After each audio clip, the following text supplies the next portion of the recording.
മുൻമന്ത്രി G സുധാകരനോടുള്ള CPM നേതാക്കളുടെ അവഗണനയിൽ കായംകുളത്തിന് നഷ്ടമായത് 42 കോടിയുടെ പാലം. സുധാകരൻ മുൻകൈയെടുത്ത് പ്രഖ്യാപിച്ച പദ്ധതി രണ്ടാം പിണറായി സർക്കാർ വേണ്ടെന്ന് തീരുമാനിക്കുകയായിരുന്നു. കായംകുളം MLA യു പ്രതിഭയടക്കമുള്ളവരാണ് സ്വന്തം മണ്ഡലത്തിന് അനുവദിച്ച പദ്ധതി അട്ടിമറിച്ചതിന് പിന്നിലെന്നാണ് ആക്ഷേപം.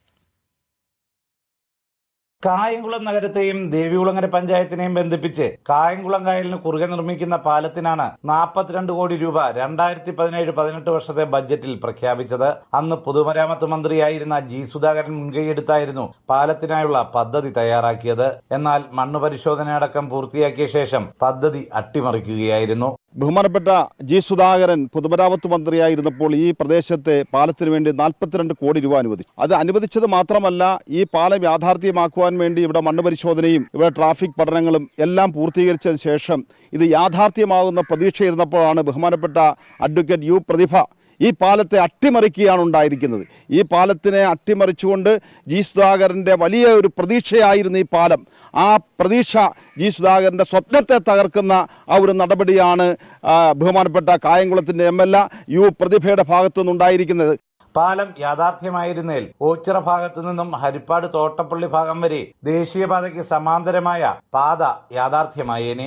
നാഷണൽ ഹൈവേക്ക് പാരലായിട്ട് കരുനാഗപ്പള്ളി മുതൽ എന്നാണ്ട് ഡാണാപ്പടി തോട്ടപ്പള്ളി ഭാഗങ്ങളിൽ വരെ എത്തത്തക്ക ഒരു പാലം, ഈ ഒരു പാലം നിർമ്മിച്ചാൽ ആ ഒരു റോഡ് ആക്സസ് ആകുന്നതാണ്. വിശേഷിച്ച് ഇപ്പോൾ നാഷണൽ ഹൈവേയുടെ പണി നടക്കുന്നത് കൊണ്ട് യാത്രാക്ലേശം ഒരുപാട് അനുഭവിക്കുകയാണ്. ഈ ഒരു പാലം നിർമ്മിക്കപ്പെട്ടാൽ തീർച്ചയായിട്ടും തീരദേശത്തിൻ്റെ വലിയൊരു വികസനവും സാധ്യമാകാൻ കഴിയുന്നതാണ്. കായലിന് ഇരുകരകളിലുമായി താമസിക്കുന്നവരിൽ ഏറെയും ബന്ധുക്കളാണ്. നിലവിൽ 5 കിലോമീറ്ററിലധികം ചുറ്റി വേണം ഇരുകരകളിലുമുള്ളവർക്ക് പരസ്പരം കാണാൻ. ഞങ്ങൾക്ക് അക്കരയൊന്ന് പോകണം, ക്ഷേത്രത്തിൽ പോകണം, പുല്ലുകുളങ്ങര സ്ഥലങ്ങളൊക്കെ സഞ്ചരിക്കുന്ന ആളാണ് ഞാൻ. അപ്പോൾ നമുക്ക് വളരെ ബുദ്ധിമുട്ടുണ്ട്. അങ്ങനെ കറങ്ങി വേണം നമ്മൾ പോകാൻ. അക്കരെ പോകണമെങ്കിൽ ഇപ്പോൾ ഇത്തിരി ഏറെ പോകണം, നമ്മൾ നടക്കണം. പിന്നെ വണ്ടി സൗകര്യങ്ങളില്ല. ഇതിലെ ബസ്സൊക്കെ ഉണ്ടായിരുന്നു, അതും ഇല്ലാതായി.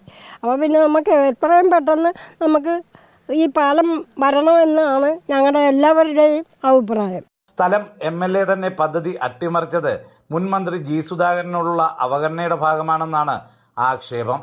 ശ്രീ ജി സുധാകരൻ പൊതുമരാമത്ത് മന്ത്രിയായിരുന്ന സമയത്ത് അദ്ദേഹം മുൻകൈയെടുത്ത് അത് ബഡ്ജറ്റിൽ പാസ്സാക്കുക വരെ ചെയ്ത ഒരു പദ്ധതിയായിരുന്നത്. അതിനുശേഷം എന്തോ പുതിയ ഗവൺമെൻറ് വന്നു എങ്കിൽ പോലും അന്നത്തെ ഗവൺമെൻറ്റിൻ്റെ തുടർച്ചയായി വന്നു. അതേ MLA തന്നെയായിരുന്നു കായംകുളത്ത് ജയിച്ചു വന്നതെങ്കിലും ജി സുധാകരൻ മുൻകൈയെടുത്ത പദ്ധതി എന്ന നിലയിലാണോ എന്നറിയില്ല. എന്തായാലും ആ പ്രോജക്റ്റ് നടപ്പാക്കുന്നതിന് 42 കോടി രൂപ ബഡ്ജറ്റിൽ വകയിരുത്തിയിട്ട് പോലും അതിനുള്ള പ്രാരംഭ നടപടികൾ പോലും ആരംഭിച്ചിട്ടില്ല എന്നുള്ളത് തികച്ചും പ്രതിഷേധകരമാണ്. പാലം യാഥാർത്ഥ്യമാക്കാൻ നടപടിയില്ലെങ്കിൽ ശക്തമായ പ്രക്ഷോഭം ആരംഭിക്കാനാണ് നാട്ടുകാരുടെ തീരുമാനം. ജനം, ആലപ്പുഴ.